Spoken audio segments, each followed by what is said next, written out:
And speaking of anxiety, uh, the petition "Give us this day our daily bread" is really a pretty powerful way of responding to anxiety that many people in this world feel, and that all of us need to learn new dispositions about. So, say a little bit about that petition. Give us this day our daily bread. Yeah, You've been I learning. remember hearing someone teach one time on prayer, and they said, we spend a lot of time praying for things that God has already promised. We ask God to be with us, and yet we're promised over and over by Creator in scriptures and even through the experience of creation that God will never leave us, right? He's always there. It's not that we don't need to pray for God to be with us, right? We need to pray that we will know where God is, or feel that God is near us. That's the concern we need to be much more focused on. And again, praying for your daily bread, when you have a regular paycheck and a refrigerator full of food and a pantry full of canned goods and all the praying for your daily bread can lead to a disconnect, I think, of what that prayer is actually about. And so oftentimes what I will pray in place of provide daily bread, at least for myself individually, I will pray and ask God to give me a glad and generous heart that day. God, I have more than enough to eat today. May I be generous with the people I meet. May I have a generous and giving heart with the people I interact with. May I be able to share the abundance that you've given me.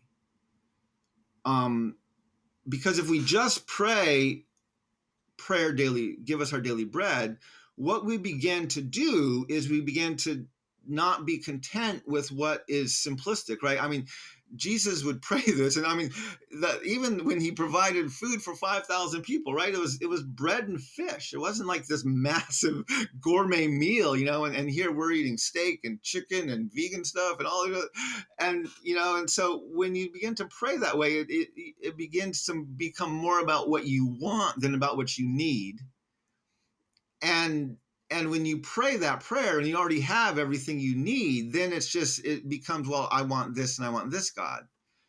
And so I actually try to be disciplined about, I need to remember what God's already provided for me. And so I have more than enough bread to eat today. The biggest concern is not what am I going to eat at noon or at 5. The biggest concern I need to be most concerned about is, am I going to be generous with people I interact with today? Hmm. Am I going to be able to, because there's a lot of people who don't have enough to eat, whether it's in my immediate context or around the globe. And so I do pray, as Jesus does here on a global scale, give us today our daily bread, right? He's very communal in his language.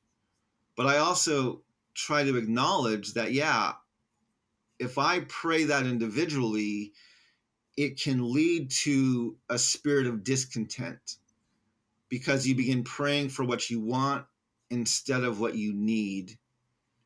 And so I try to use this part of the prayer to focus more on my own heart and, am I going to be generous today? And again, when I do need things, whether it's beyond bread, I have a task I'm doing that day, or I have a project, and there's needs for that. I will, again, Father, give me what I need to accomplish this. But I try to be less specific. Again, I've talked about this in other teachings I've given.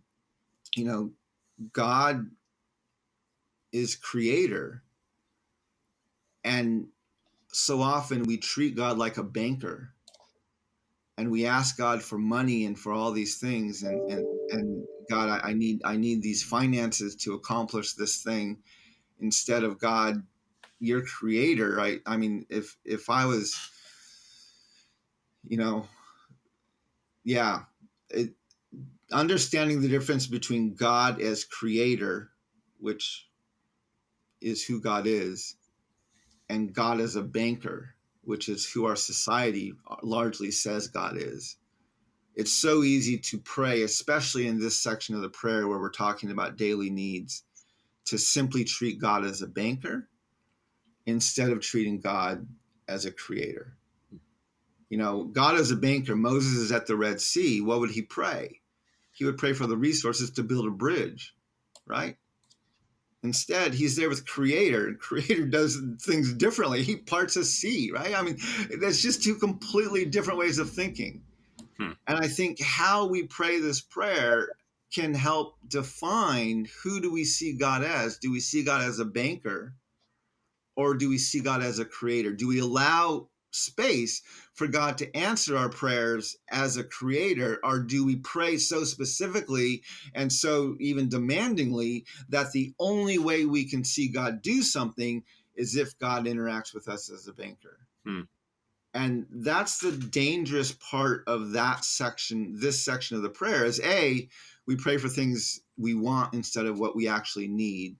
And then we end up being disappointed or even selfish with what we have. Or two, we use this part of the prayer to interact with God as a banker instead of interacting with God as a creator.